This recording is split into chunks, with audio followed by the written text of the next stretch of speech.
guys, dito ako sa Alabang, no? Siraan na naman ako. Tigas ng manibela ko guys. Ang tigas. Gabi na. Gahanap muna ako ng pagawaan o kaya bibili ng pyesa. Oh no! Balitaan ko kayo.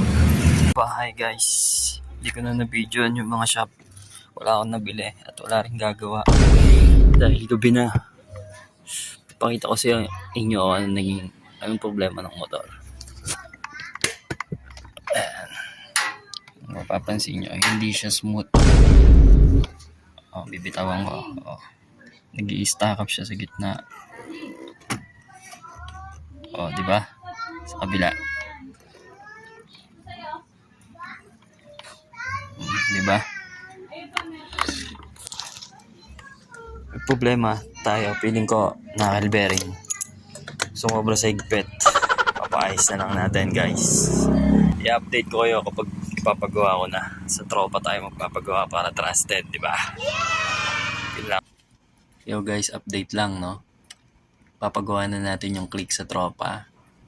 Actually, nandun na. Kinuha niya na dito kanina sa bahay. Galing kasi akong trabaho. Puntahan na lang natin doon. Titignan natin kung anong nangyayari. Baka ayos na o hindi pa. Samahan niyo ako guys. Tara, puntahan natin.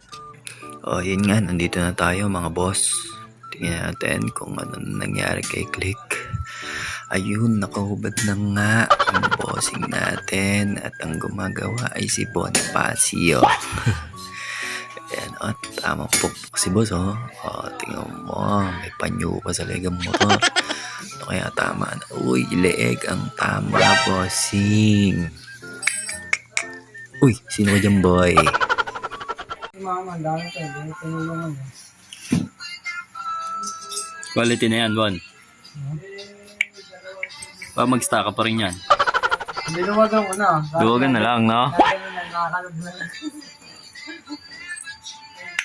Yun guys, update lang, no?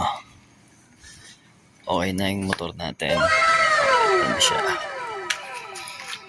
Ito na yung naging play niya. Pagkatapos ng ayos ni Papa Bonds. Smooth na siya. Wala nang kanduhan. Hindi ko na na-videoan lahat kasi gabi na. Anong oras na? At may gawa pa sila. Hindi na tayo masyadong nag-vlog. Yun lang. Pinakita ko lang sa inyo na doon ako nagpapaayos sa kanila, sa tropa. Baka gusto nyo magpaayos para may porsyento ako. Diba? Yan. Yung Honda Click natin. Ito yung Aerox natin, boss. Baka gusto nyo bilhin. For sale yan. So, ayun. Sa mga gusto magpaayos, dito lang yan sa San Pedro. PM nyo lang ako. Comment kayo sa page kung taga San Pedro kayo at naghahanap kayo ng the best na manggagawa. Ito na lang. Until next time, kung anong magandang i-content natin, huwag naman sanang masiraan. Gastos yung boy.